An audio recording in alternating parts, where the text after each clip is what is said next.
Good evening, everyone. Thank you guys for joining us again. We really appreciate it. We are going to, of course, be reviewing chapters 7 and 8 this week. So a lot of really good information in here that we'll be reviewing. But like always, before we get started, it's always good to start off with an opening prayer. Absolutely. Welcome back, those of you who are returning. We really appreciate you coming back and being a part of our Bible study. So let's start with a prayer. I'm going to go back to the one that I used the first time because I really like it so much. In the name of the Father, and of the Son, and of the Holy Spirit. Amen. O Lord Jesus Christ, open the eyes of my heart that I may hear your word and understand and do your will, for I am a sojourner upon the earth. Hide not your commandments from me, but open my eyes that I may perceive the wonders of your law. Speak unto me hidden and secret things of your wisdom, that in reading the lives and sayings of the saints I may not sin, but that such may serve for my restoration, enlightenment, and sanctification, for the salvation of my soul and the inheritance of life everlasting.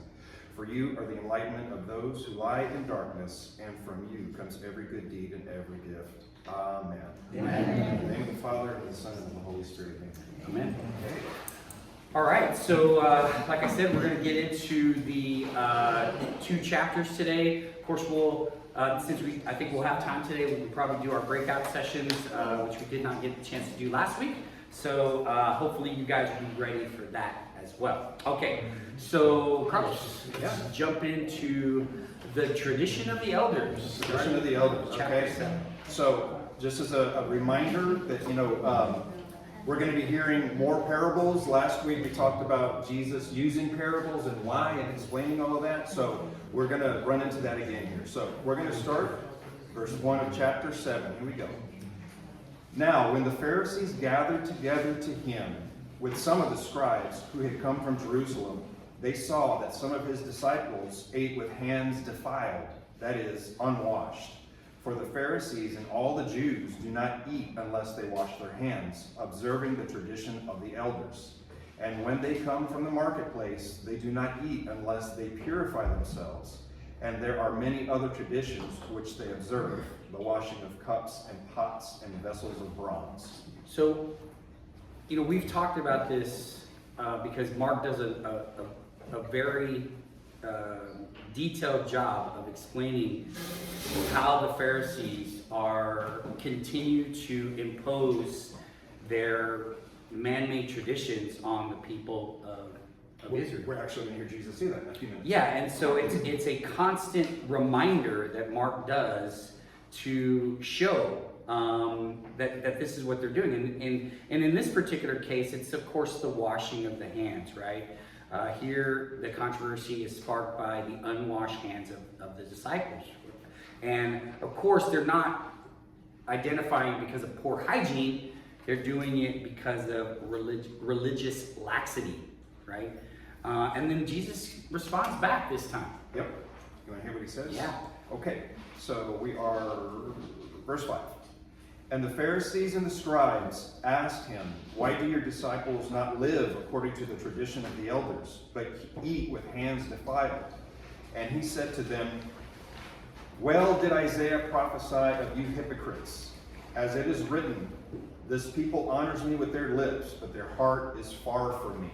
In vain do they worship me, teaching as doctrines the precepts of men.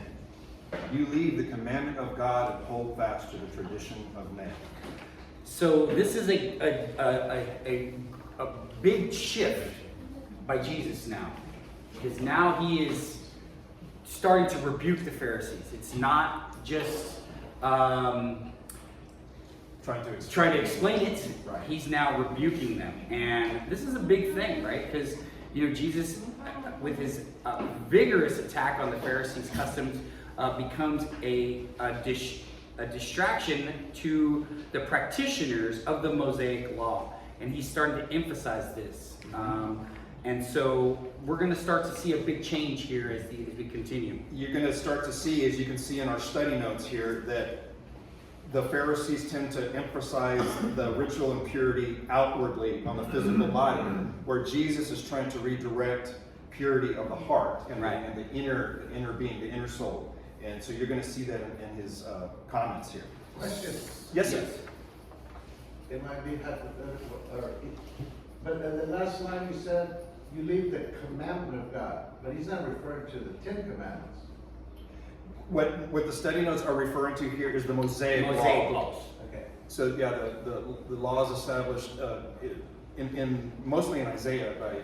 Well, I'm glad you mentioned that, because there's a reference here in chapter 7, verse 6 through 7, and it's referring back to Isaiah 29:13.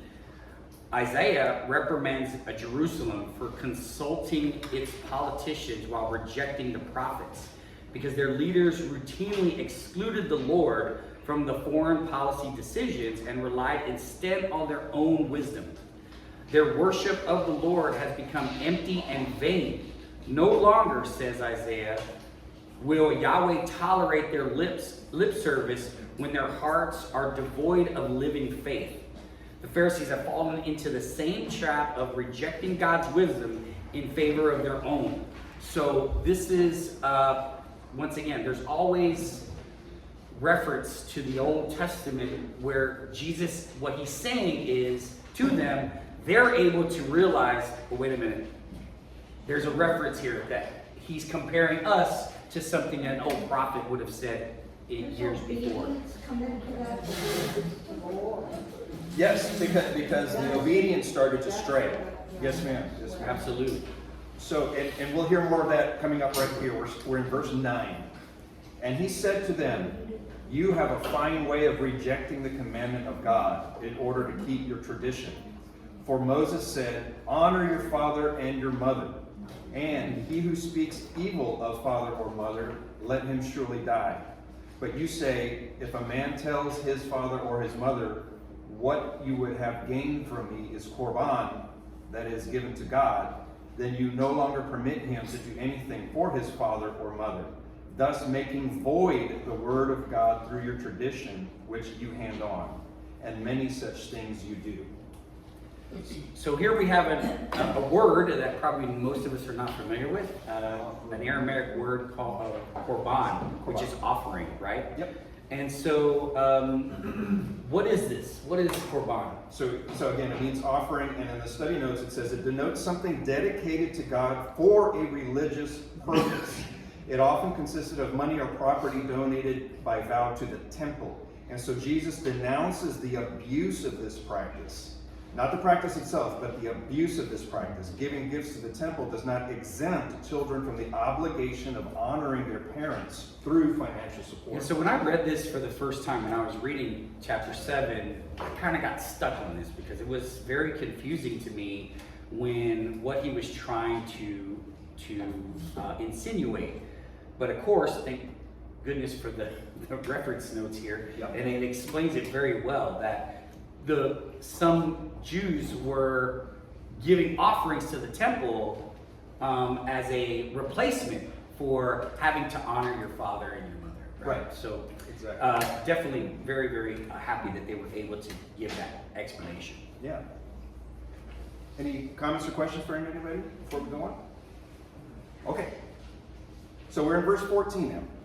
And he called the people to him again and said to them, hear me, all of you, and understand. There is nothing outside a man which by going into him can defile him, but the things which come out of a man are what defile him. When he had entered the house and left the people, his disciples asked him about the parable, and he said to them, then are you also without understanding? Do you see that whatever goes into a man from outside cannot defile him, since it enters not on his heart but his stomach, and so passes on?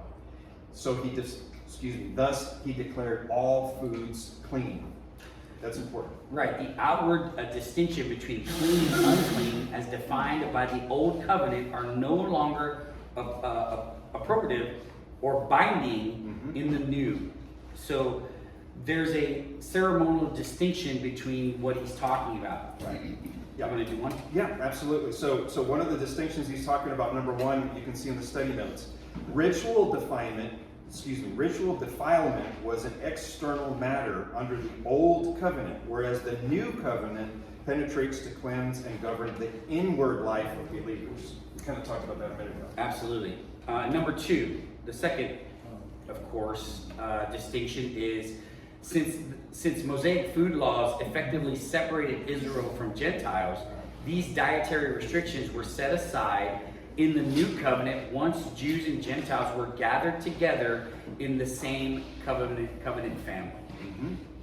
Yep. So once again, we see Jesus using the Old Testament law to separate now the new covenant, which he's bringing, which focuses on the internal and is not just for the chosen people of the Jews. It's for everyone. It's for the Gentile. It's for the Greek. It's for everyone. Yes. So the Romans, so on and so forth. I think I have a quick question. Yes, sir. In there, like, so it says this comes from the old covenant. Like, so who put that in the beginning? So The Old Covenant, yeah. The Old Covenant is basically explained in the earlier chapters, the earlier books of the Bible. But if you look specifically at Leviticus is a long list of. The entire book is basically the rules that the Jews had put in place. If I'm not mistaken, by Moses. It's by Moses. It has put this in place so that his people, the people of Israel, right, would follow these precepts, some of them which were very strict. Yeah. And the purpose of that was to separate Israel from, say, the Egyptians and their enemies, or so to speak, that weren't followers of the one true God. The Gentiles. Yep, exactly. Correct. Gentiles. Exactly. Absolutely. So remember, the Israelites, and this goes back to Exodus, they were already, at this point, after seeing all the miracles, they were already falling away, right? They had already decided, you know what, Moses is gone, he's been gone for so long, let me go ahead and let's create our own God, right? So they were already starting to lose their way from what they had already experienced. And so God, of course, rebukes them, makes them stay in the desert for 40 years, Yep. and then they impose these laws that says, hey, look, if we can do these things, you can continue the relationship with me, right? And so he imposed these Mosaic expectations, circumcision and so on, right? Yeah. So this is a constant thing that happens in the Old Testament where God continues to give the Jews many opportunities to show their faithfulness to him. And unfortunately, they just continue to lean on their own understanding, lean on themselves, and continue not to give themselves completely over to God. Right. So finishing out this paragraph here, we're in verse 20. And he said, what comes out of a man is what defiles a man. For from within, out of the heart of man, come evil thoughts, fornication, theft, murder, adultery, coveting, wickedness, deceit, licentiousness, envy, slander, pride, foolishness. All these evil things come from within, and they defile a man. So the heart of the man, right? In biblical terminology, the heart is the center of the person and the source of every decision that manifests itself through deeds. Jesus thus links true defilement with the heart, where evil actions and intentions have their hidden beginning. His inventory of vices is similar to others in the New Testament. What you're going to see throughout these chapters is there's a lot of cross-references from Mark into other books of the New Testament. Romans, Galatians, Peter, you'll find these references kind of imitated. Yeah. Okay, so we're moving on verse 24. This is the Syrophoenician woman's faith. And from there he arose and went away to the region of Tyre and Sidon. And he entered a house and would not have anyone know it, yet he could not be hidden. But immediately a woman whose little daughter was possessed by an unclean spirit heard of him and came and fell down at his feet. Now the woman was a Greek, a Syrophoenician by birth, and she begged him to cast the demon out of her daughter. And he said to her, let the children first be fed, for it is not right to take the children's bread and throw it to the dogs. But she answered him, yes, Lord, even the dogs under the table eat the children's crumbs. And he said to her, for this saying you may go your way, the demon has left your daughter. And she went home and found the child lying in bed and the demon gone.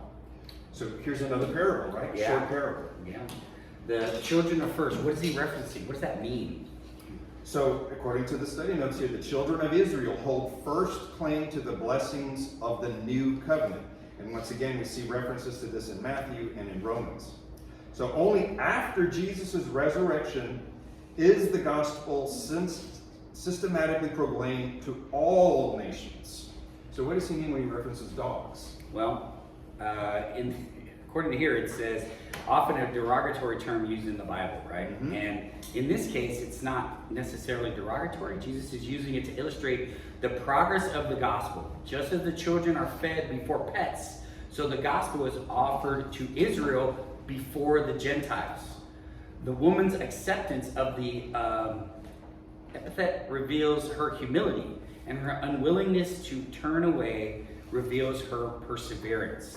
So even though she was a Gentile woman, Yeah. she still believed Right. that he could do what he said. And so because of what she proclaimed, she was able to receive the blessing of healing. And we're seeing more and more of that. Of Absolutely. non-believers. Where believing. Jesus is accepting the the Gentiles, the non-Jewish people. And so that is where this is, of course, evolving to. Was he really putting what is the term for non-Gentiles? I'm sorry? What is the term for non-Gentiles? For non-Gentiles, Yeah. it would be the so Jews, you have Jews. the Israelites, yeah. Yeah. So was he telling her that he was gonna see first the Israelites and then the Gentiles? Well, that goes back to the what he's talking Yeah. about is that when he's talking about the children first, the children of Israel hold first claims to the blessing of the new covenant. So yes, because it explains a little further. Only after Jesus' resurrection is the gospel systematically proclaimed to all nations. So So the children are referring to the Israelites, right? Because they have first claim, is what he's basically saying. Yeah. But it's not saying that they're the only one claim to the kingdom of heaven or God. He is now revealing that, and through his resurrection, like Carlos just said, is where it becomes systematically proclaimed to all nations, that everyone's welcome at this point. Gentile and Jew are all welcome to his table and in heaven. So in this parable, he's just trying to distinguish between the old covenant, the new covenant, the Jews being the children of Israel, but the Gentiles are also welcome to this banquet. absolutely. Okay, great question. So moving right along to Jesus cures a deaf man. We're in verse 31.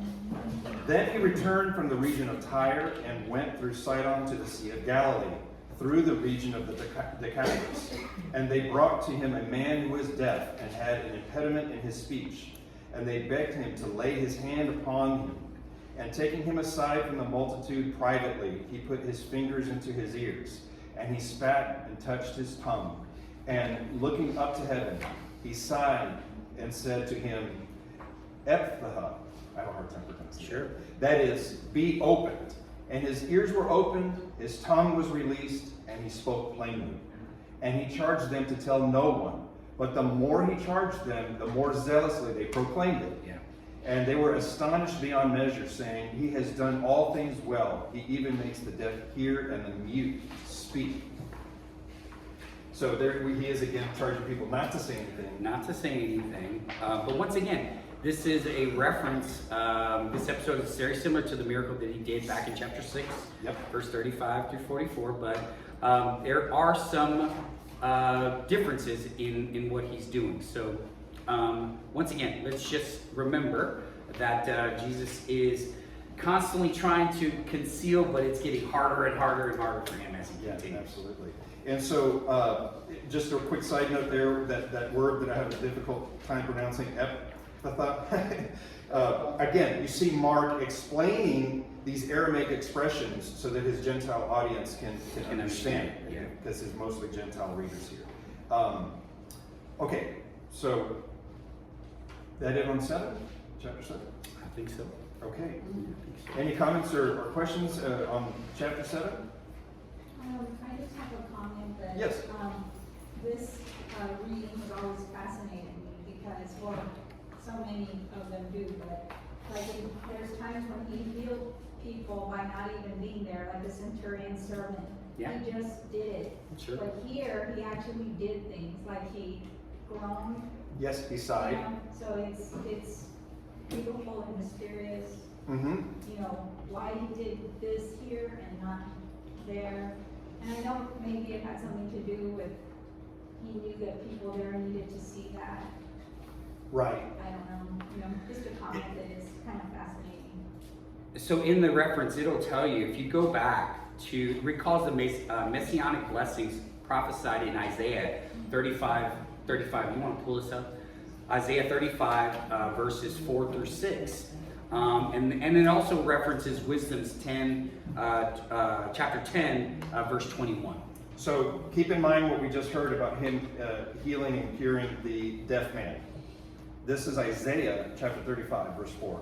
Say to those who are of a fearful heart, be strong, fear not. Behold, your God will come with vengeance, with the recompense of God. He will come and save you. Then the eyes of the blind shall be opened, and the ears of the deaf unstopped. Then shall the lame man leap like a deer, and the tongue of the mute sing for joy. For waters shall break forth in the wilderness and streams in the desert. Absolutely. So that's a reference to that there, of course. So once again, we have to continue to mention this. The things that you see that we're reading here, if you have the opportunity to look at, even in your Bible, you probably have, where it'll have references to, quotations or verses in the Old Testament. It's always good to go back and just to get that understanding of why Jesus is doing what he's doing and how it relates back to the messianic blessings or prophecies. Exactly. Any other questions? Absolutely. Yeah, absolutely. Somebody brought my book, so go ahead. Oh, okay. All right, so let's do study questions. Chapter 7, we'll start off with, of course, the understanding of what we just read. Why does Jesus condemn the contemporary practice of declaring one's personal possessions Corban or dedicated to God? So that's in chapter Verse 11. 7, verse 11. You want to go ahead and read that again? Yeah. Refusing? Yes. Verse 11. But you say, if a man tells his father or his mother, what you would have gained from me is Corban, that is, given to God, then you no longer permit him to do anything for his father or mother. They're using it as a replacement, as you said. Correct.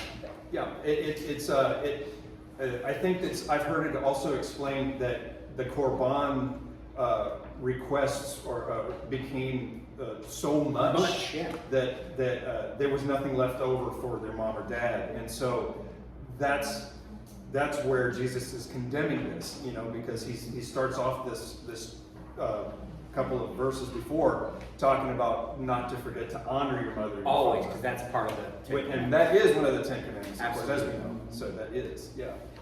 Number 2, verse 19. In what 2 ways does Jesus set aside the distinction between clean and unclean? What effects does this pronouncement have on the relationship between Jewish and Gentile Christians? Want to read that again, 19? Yep. So, verse 19. All right, here we are. Since it enters not his heart, but his stomach, and so passes on, thus he declared all foods clean. So there's a really good explanation of that if you have the study notes on 7:19. And we talked about that, where he is, once again, inviting the Gentiles to this new covenant that he's establishing. So it's very beautiful to see that. Right. Number 3, verse 21. Why does Jesus place the source of defilement within the heart of a person rather than, say, the imagination? Good question. He wants us to lead with our heart. Right. Well, that's where he says, right? Yep. Where he's proclaiming it, that Yep. that and you see that all throughout the Bible, because in Bible terminology, again, I'm reading from the study notes here, the heart is the center of the person and the source of every decision that manifests through. Yeah. So that's why. Where man's heart is, there is his treasure. There you Correct. go. That's a good one. To write that down. Yeah. All right, number 4, verse 27. Why does Jesus say that the children must be fed before the dogs when the Tyrian woman requests that he heal her daughter? What does the term dog indicate in this passage? What does the woman reply reveal about her?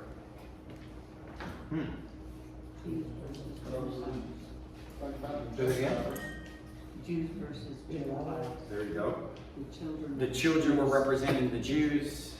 In this parable, the dog was representing the Gentiles.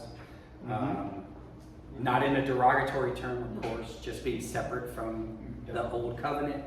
But Jesus was, because of her faith, and that's the last part of that question, because of her faith, he reveals the fact that we are now, the Gentiles are now open to this new And covenant. if you have the study notes, it goes back to your question that you asked us a little bit ago. In the study notes, under 727, it says, Jesus uses the term dogs to illustrate the progress of the gospel, just as children are fed before pets, so the gospel is offered to Israel before the Gentiles. The woman's acceptance of this epithet reveals her humility, and her unwillingness to be turned away reveals her perseverance. Yeah, it's a great explanation. All right, so now we're ready for open discussions. We can give about, say, 8 minutes here for you guys to discuss. For application, the bottom 4, we'll regroup here in about 8 minutes. Sounds good. So if you want to just partner with maybe the person next to you, or it doesn't have to be the whole table by yourself, however you like. It's up to you. Yeah. You can look at this. There's copies. Oh, okay.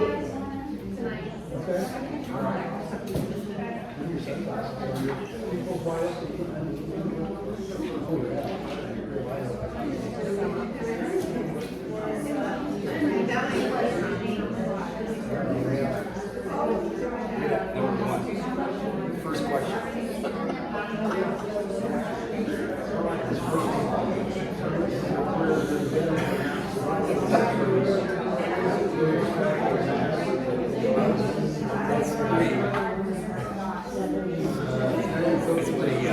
Direct.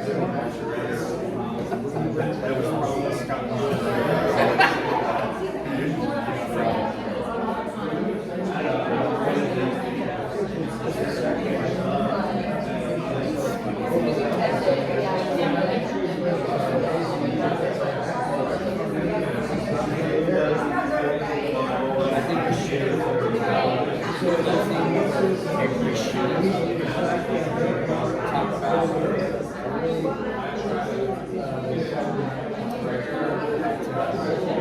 Jesus calls us to. And we should do it fearlessly. No matter what we you've got to be ready to we got to be ready to defend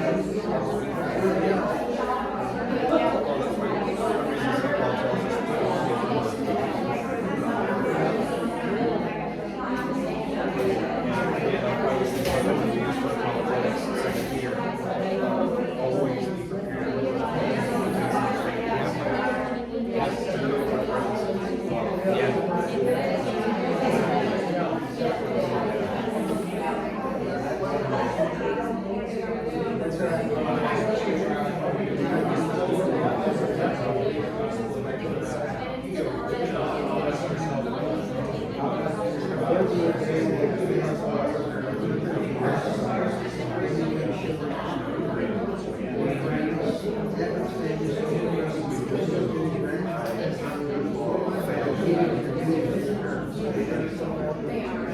We all have those.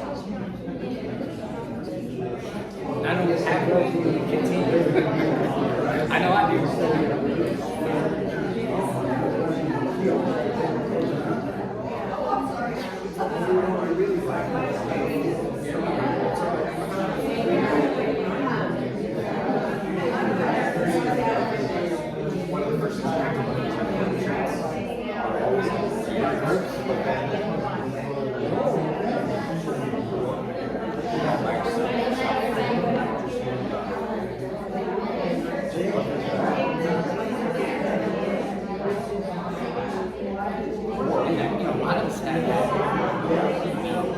situations that happen to us in private and we don't think about it.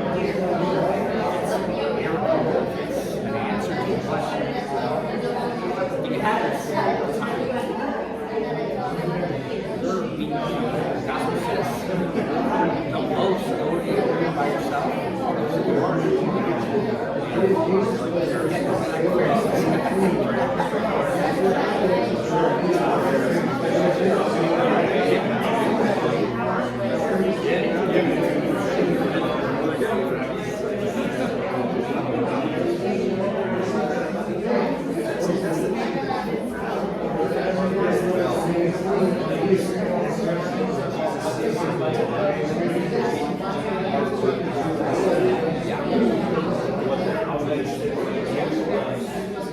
It goes back to what you were saying.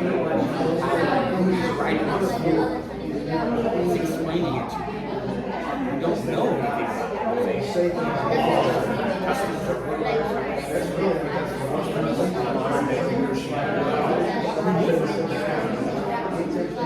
I mean, how many of us realistically spend time in the Old Testament?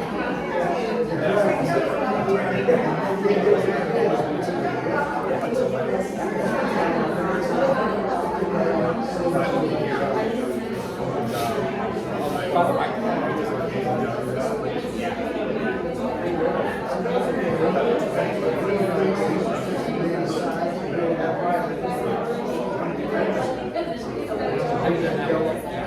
still on my I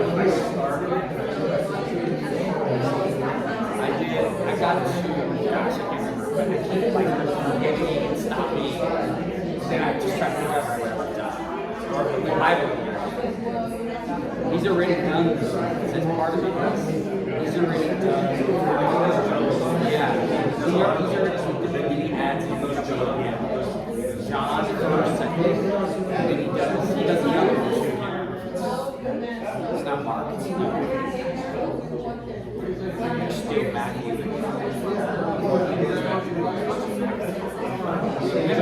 I know it does. Yeah, I really enjoyed it. I get sidetracked.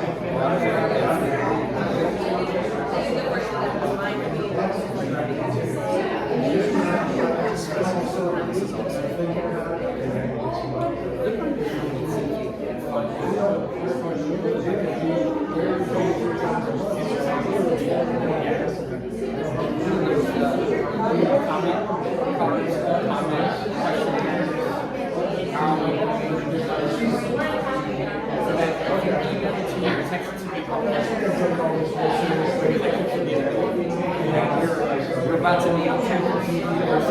I intend to already on the back end.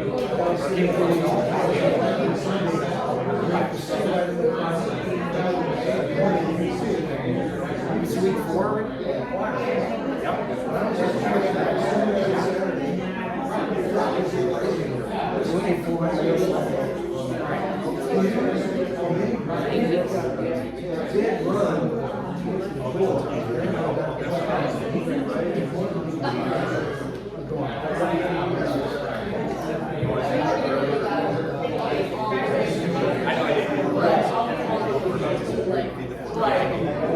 I caught myself too. I saw it and I had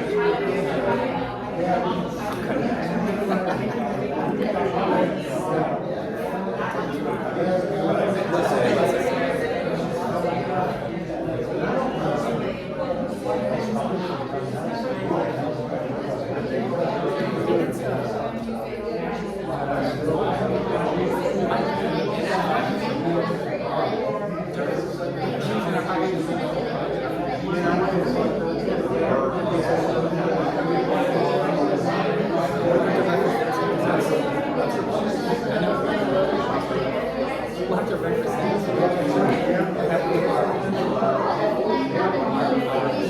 podcast volunteers here.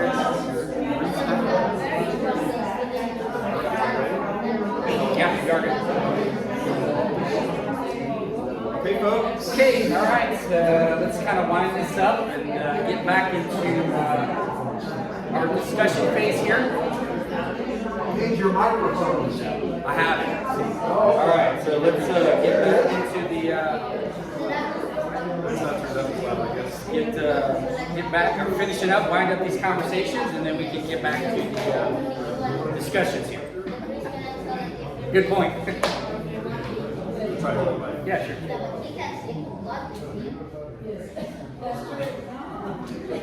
All right, so there anybody? Yeah, so we're looking at the 4 application questions, which are the ones, the second half there. Let's start off with, I really do like question number 1, which is how much of your prayer during the liturgy amounts to a little more than lip service? That's kind of a... Boy, that was, when I read it, that was like, wow. Just, How do you cope with distractions during Mass? And what do you bring to the liturgy so as to draw your heart nearer to God? Does anybody want to volunteer on any of those 3 questions there?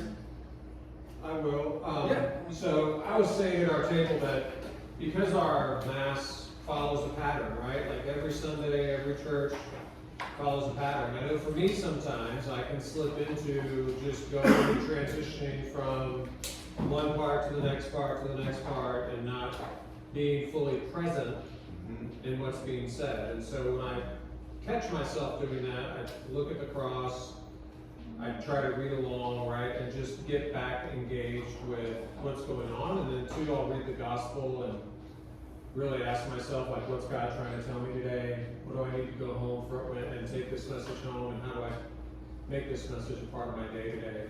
But it is very easy for me because the Mass is very structured. I'm up, I'm down, I'm praying, so I do have to catch myself and be present on occasion.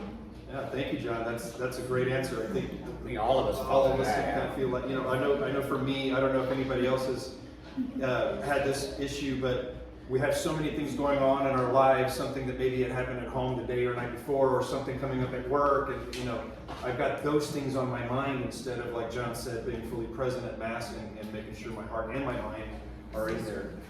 Anybody else on number 1? Something else was said at our table too that Yes.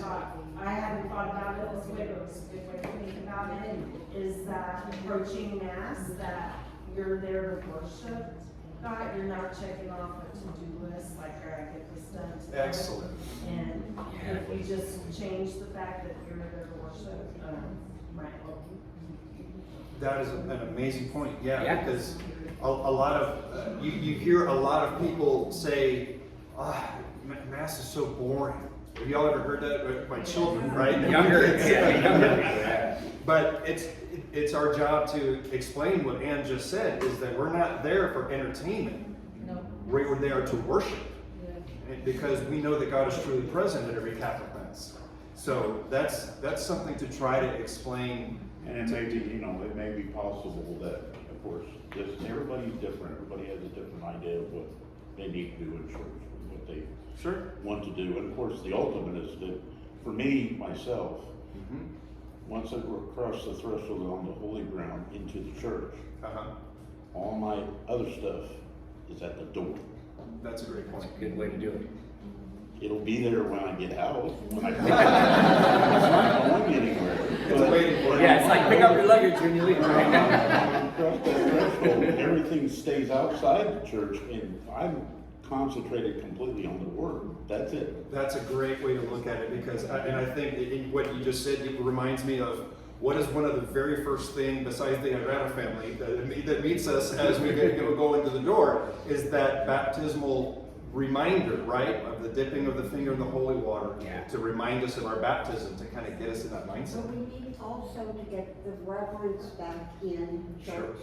Sure. With getting up and down during Mass. Right. If you If you can. If you can. Yeah. I remember many times, we never ever got up, no one got up, nobody was drinking water during Mass or No. anything, or children eating. Yeah. Is that just that it was in New Orleans? I was a Protestant at the time, always in Catholic church. Yeah. Right. And Protestant church.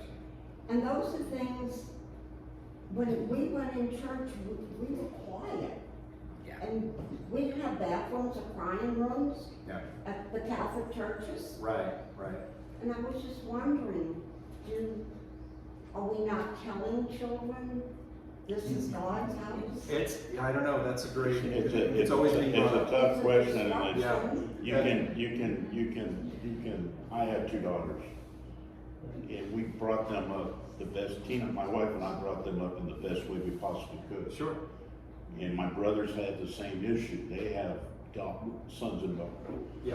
And they were great, they went to Catholic schools and all this other stuff, so they know exactly what is expected of them. Sure. As growing up as adults, and hopefully eventually, and my mother, she's 100% pure Catholic, so. Sure. I'm not saying that a bad thing, I mean, I went to CCD for 12 years, so I graduated from CCD. Yep. And when I was growing up, so we can get, like I said, go back, my wife and I are doing the best we can to teach them to go to church. We want them to go to church, but you can't make that decision for them. They have to make the decision for themselves. Chris wanted to add So, extending to what John was saying, so I don't know who the young lady is that pops up in Instagram every now and then. I don't know if she's a student at Carter Word, I think she is. But she breaks down different aspects of the Mass. And so, we were talking about routine, so the routine before the gospel, when we do the sign cross on our forehead, our lips, and our heart, you know, we routinely do that, but here's this young lady that's explaining why Catholics do it, and we bless our mind to open up to the Word. Yep. We bless our lips to hear the Word, and we bless our heart for our heart to accept what we hear. Right. What I did this last Mass is I closed my eyes. Yes. I didn't look at the priest. It wasn't Father Alex, so it wasn't that hard to do. Well, I'm saying with all due respect, but I mean, the words resonated a little bit different because I put into thought what this young lady was telling us all. Right. To do. Y'all know why we're doing that. Right. Great point. The last thing I would say about that, oh, go ahead, Teresa. Talking about bringing stuff to church with you, I bring that stuff to church with me, and I give it to God to take care of. Sure. Just like we give him bread and wine, and what does he give us in return? His body and blood to consume. So if we give him our concerns and our problems, he's gonna take them away and solve them. Sure. I'm going to give a plug real quick. Yes, we also have done a deep dive description of the Mass in our podcast with Deacon Steve. Broke it into 3 episodes, and so there's really a lot of really good information. And the last thing I'll say is, when it comes to reverence at church, I think it starts in the home. Your reverence with your children in the home, they're going to be reverent at Mass. So I think that's probably one of the biggest keys. Yeah. All right. We do one more? Yeah, let's do one more. Let's see. Let's go to number 3.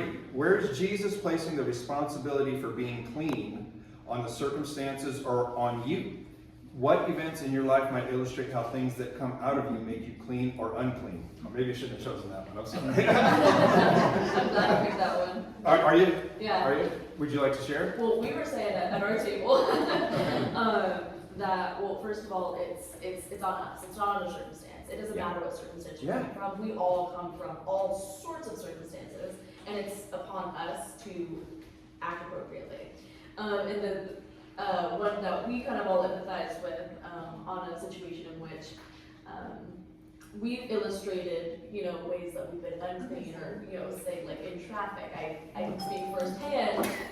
I was just going to say that. On my way to Bible study today, like half an hour ago, I was mad that I was driving, and I'm mad that someone wasn't going as fast as I wanted to go. I'm all angry, and I'm not being very Christ-like, and I think that's an illustration of, how we from the inside demonstrate uncleanness. Yeah, an example of that would be the language that we use, right? And I'm guilty of it, You let those inappropriate words come out. I do. I'm speaking for myself, not for anyone else, but And it's a habit. yes, and it's a habit that's hard to break. I even told myself today out loud, you need to stop using these words. I'm sorry. I'm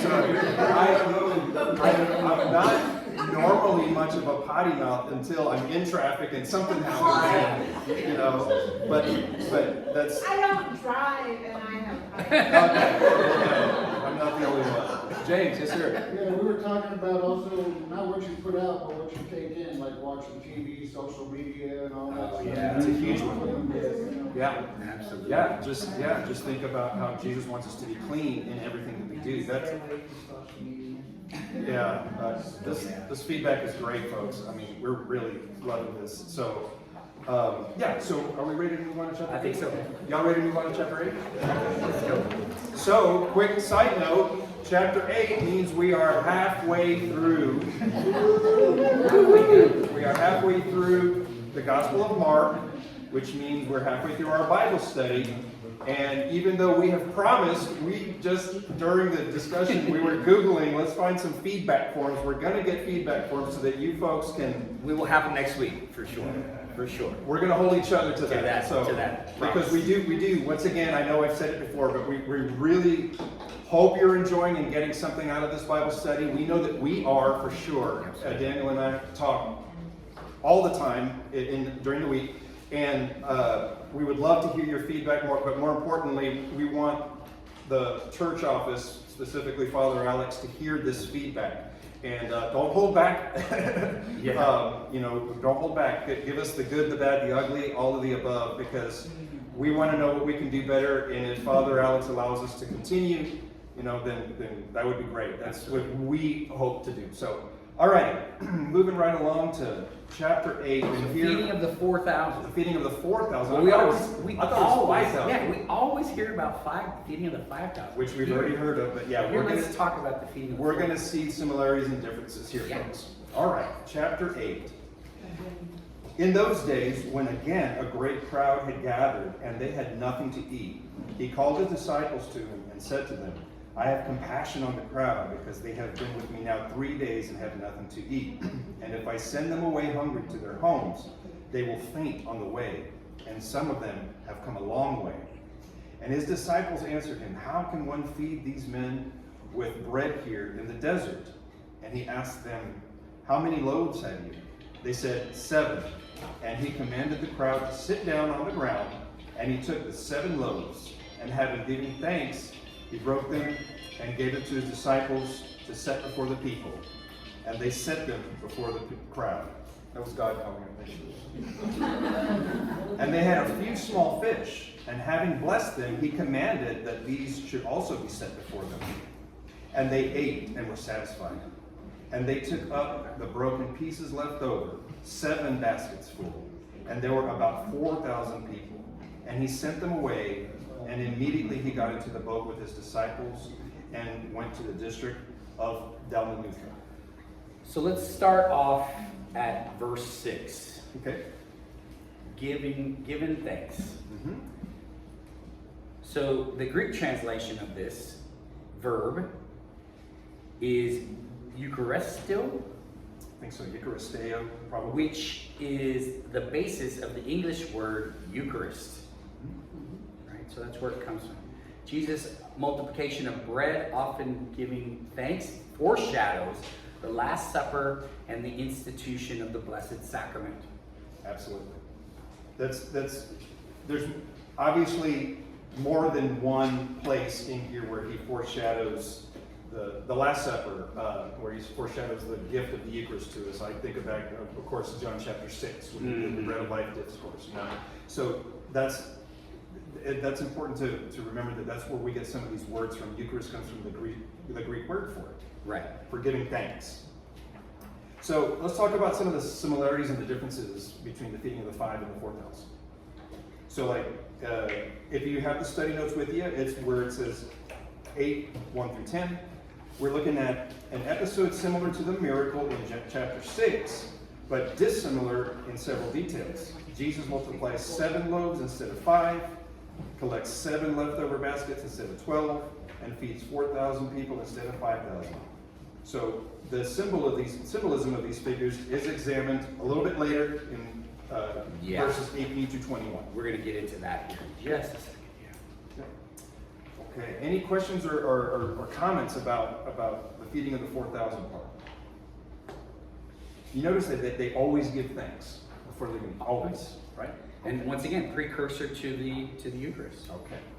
All right, moving right along, we're in verse 11, the demand for a sign. Okay.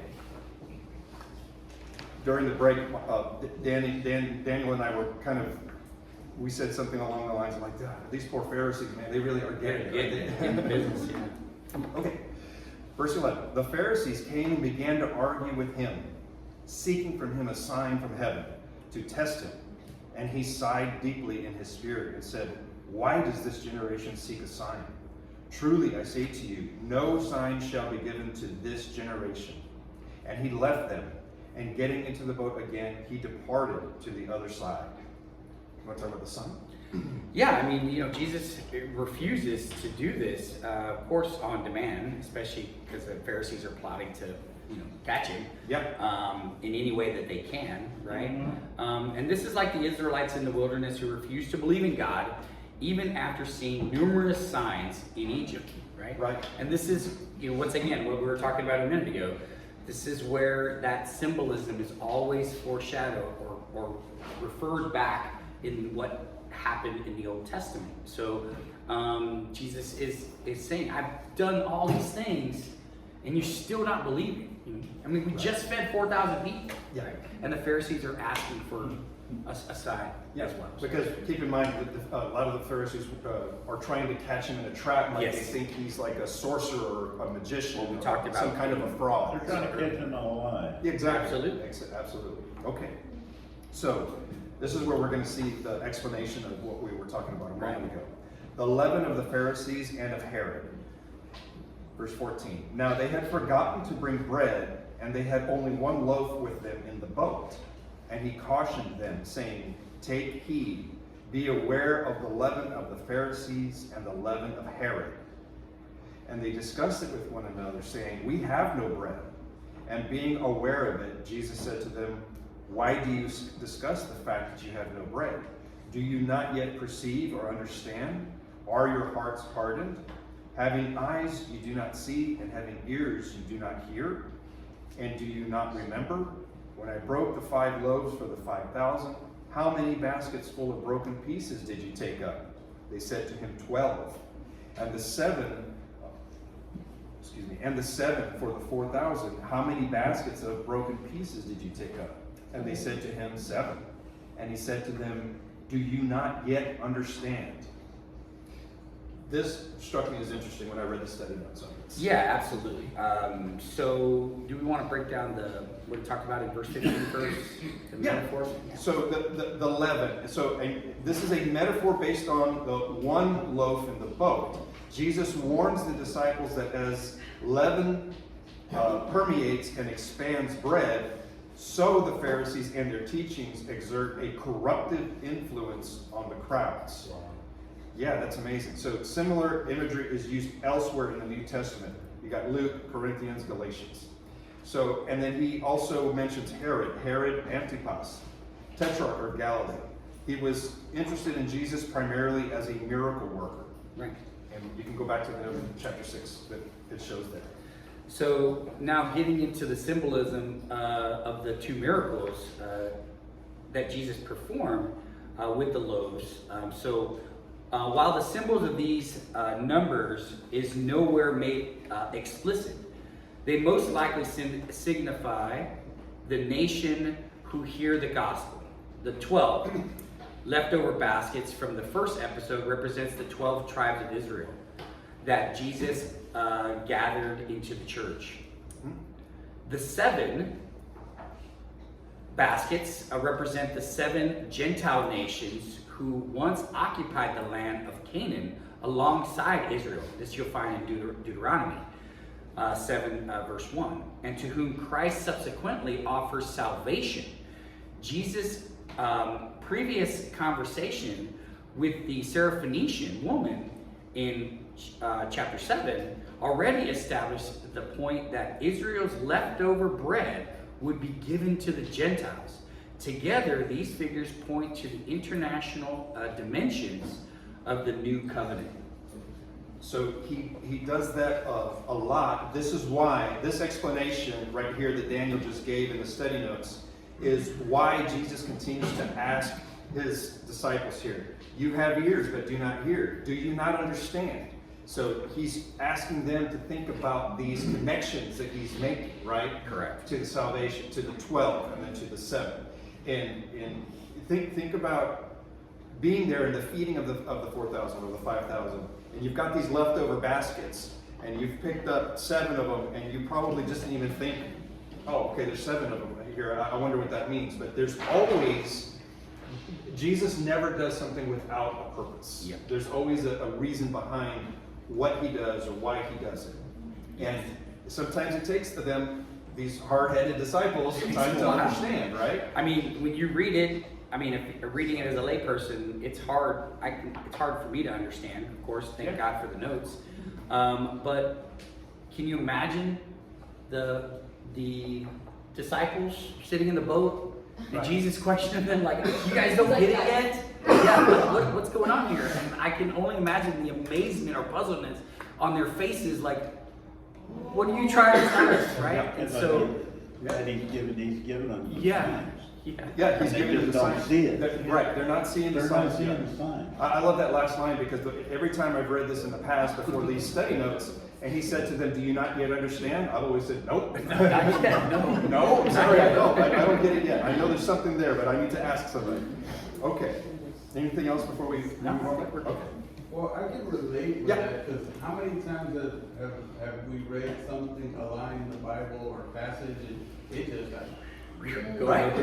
completely, and I'm like, no, I don't. Right. Doesn't, no. But then you come back years later and you read it again. Sure. And then something, oh, wait a minute. Yeah. Yeah. It was just like earlier when I was talking about that Aramaic word korban, right? Right. Like I had to read that like 3 times just to kind of understand like what the notes was explaining to me, Yeah. just so that I could get it. So yeah, it can definitely go over. Yeah. I always read stuff in context too. Absolutely. Just read one, don't understand one line, back up a few. Verify for his father Alex, how beneficial it is to discuss these things in Bible study. Absolutely. Discussion is wonderful. That opens up our I'm mind. sorry I'm so loud. Okay. Yeah. All right. So Jesus cures the blind man in Bethsaida. Yeah, that's right. Okay, we're in verse 22, folks. And they came to Bethsaida, and some people brought to him a blind man and begged him to touch him. And he took the blind man by the hand and led him out of the village. And when he had spit on his eyes and laid his hands upon him, he asked him, "Do you see anything?" And he looked up and said, "I see men, but they look like trees walking." Then again he laid his hands upon his eyes, and he looked intently and was restored, and saw everything clearly. And he sent him away to his home, saying, "Do not even enter the village." This is interesting here, why he has to touch his eyes twice. Yeah. So this is a unique miracle. It has multiple significance in Mark. Jesus not only healed the man, but also heals the spiritual deafness and blindness of his disciples. Yeah. Right. Although they are still uncertain about his true identity, Jesus sharpens their vision to recognize him as the Messiah in the following episodes. Yeah. Excellent. So there's a quote here by St. Jerome that we'd like to review. You want to read that for me? Yeah, according to St. Jerome, in one of his letters, it says, "Jesus heals the blind man to announce the mystery of redemption. As God incarnate, Jesus heals a man through the sacrament of his human nature, here signified by his hands and spittle. The grace cures our spiritual blindness gradually, and as with the blind man, progress is measured in proportion to our faith."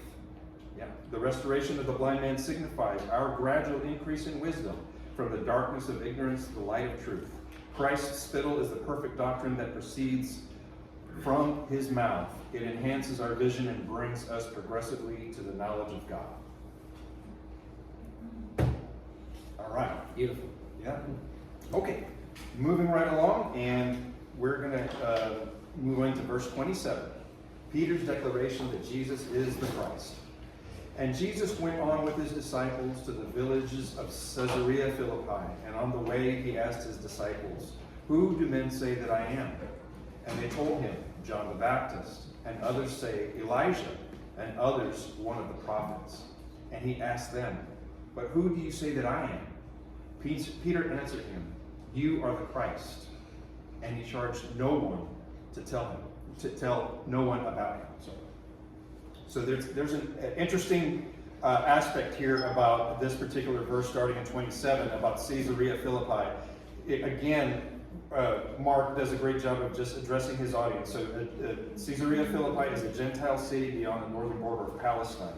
You can also see the notes in Matthew 16:13. Popular opinion agreed that Jesus was a prophet, but there was no consensus about which prophet. So you want to talk about "You are the Christ"?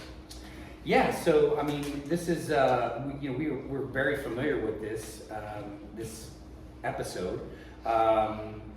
Israel Messiah, the King. Peter's confession is the climax of the first half of Mark's Gospel. To counteract explanations that the Messiah would be a purely political or military figure, Jesus immediately instructs the disciples about the suffering and shame he will have to face to accomplish his mission. So this reminded me, I don't know, those of you who were here for our very first meeting, when we were talking about the introduction to the Gospel of Mark, it talks about the two major phases of it, but it also talks about how the Jews expected one thing in the Messiah, right? Mm-hmm. And Jesus is completely different. Yeah. And this, again, just reminds me of why Jesus is continuing to heal people and then tell no one, because the Gospel of Mark has been described as the messianic secret gospel. Yes, right. Because all throughout the gospel, he's trying to keep his identity as the Messiah. And we've talked about it many times since then. You know, he doesn't want to arouse the Pharisees. He doesn't want to arouse the Romans. He doesn't, all of these things. That's why he's trying to keep this messianic secret, even though, as we see, sometimes people will continually go out and disobey. So just some of you may be thinking, well, there's other parts of this. He's supposed to change Simon's name to Peter. Why doesn't Mark reference that? Well, Matthew already does, Correct. and so. So according to the ancient tradition, Yeah. this omission reflects Mark's dependence upon Peter for the gospel information. Mm-hmm. Since it's likely that Peter would have humbly omitted from his preaching, from his telling of this story, to exalt others above himself. So this is probably one of the reason why Mark omits that part, because of course he's learning this from Peter. Yeah. Okay. So, let's see. And he charged no one to tell him about him. So, you already covered that. Yeah. Yep. Again, it's just part of the messianic secret. So, okay. Moving right along to Jesus foretells his death and resurrection in verse 31. The first of three, I was reading the notes. Verse 31. And he began to teach them that the Son of Man must suffer many things, and be rejected by the elders and the chief priests and the scribes, and be killed, and after 3 days rise again. And he said this plainly. And Peter took him and began to rebuke him. But turning and seeing his disciples, he rebuked Peter and said, "Get behind me, Satan, for you are not on the side of God, but of men." So, has anybody ever wondered why Jesus will frequently refer to himself as the Son of Man, and not really understand? I always had a hard time understanding what he means by that. But again, talking about all these references and looking at the reference notes here, it says under the Son of Man, this alludes to the royal figure described in Daniel 7. Jesus often associates this title with his passion. So when he's saying the Son of Man, he's again alluding to his passion that's coming. Yeah, in Daniel, this is one of the main reasons why the Pharisees are so upset with Jesus. That they really want to condemn him because he keeps referring to himself as the Son of Man. And they know exactly what he's talking about. Yep. So if you go back to Daniel verses 13 and 14, you'll see where in Daniel it's referenced the Ancient of Days, which is God the Father, the Son of Man, who is given the authority over the nations. Yes. And so the Pharisees, they know exactly what he's referencing when he calls himself that, and they are like, no, this cannot be, right? Because once again, they have a different interpretation of what the Son of Man is, or supposed to be. And just real quickly, Daniel 7, those two verses that he references here, it goes like this. I watched therefore in the vision of the night, and behold, with the clouds of heaven, one like a son of man arrived, and he approached all the way to the Ancient of Days, and they presented him before him.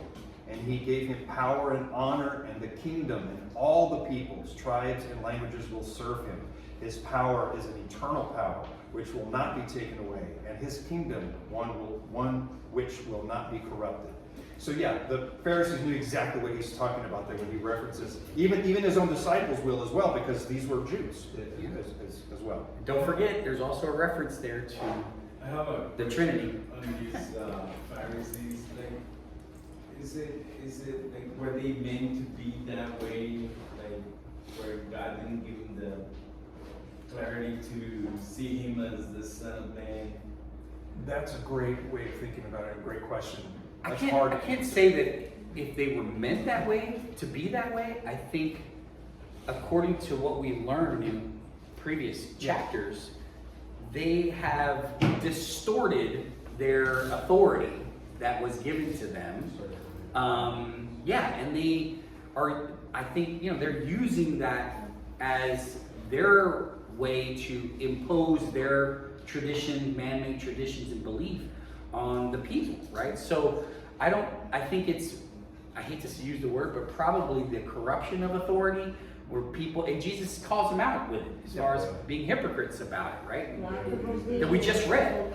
Absolutely. And I think there's a second part that what Daniel said, I agree with, but also remember that I